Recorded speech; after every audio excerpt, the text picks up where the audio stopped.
interested in finding out what your position is on family rights, father's rights for divorced and separated parents. Well, whatever I could do on the federal level as president to address what is real inequality, and I recognize it having been governor of New Mexico.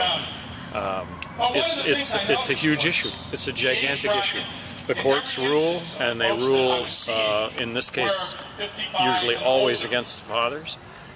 And in doing that, the rulings stand, and there's no recourse whatsoever. Father's rights are essentially... They're obliterated. They're non-existent, and I recognize it. What kind of ideas do you have? I don't. I do not have. I'm open to ideas. What I have understood is that there is a funding that goes along with that to the states that could be eliminated.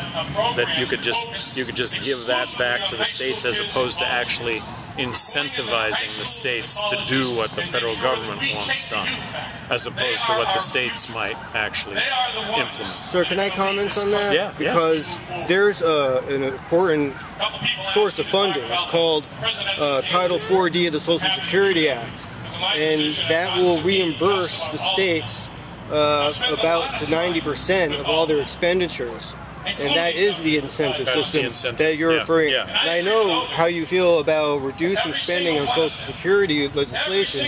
Isn't this a good example? It's a great example. Okay. Yeah. Well, thank you very much again for all your support.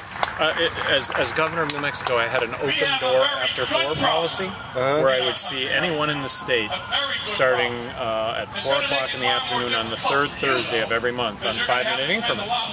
And I did that for 8 straight years, and I must have saw 200 fathers. Oh, wow. I saw 200 fathers.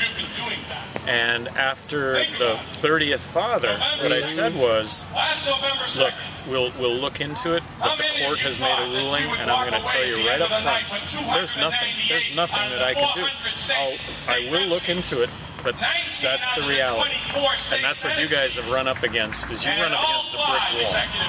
Yeah. And I saw it. Well, I saw it all the time. We can't tear down that wall without politicians like yourself being aware of it. Thank you very much, Governor. I'm very, very aware of it. Thank you very much, Governor. And again, the inequality. Thank you, Mr. President. Need to level the playing field.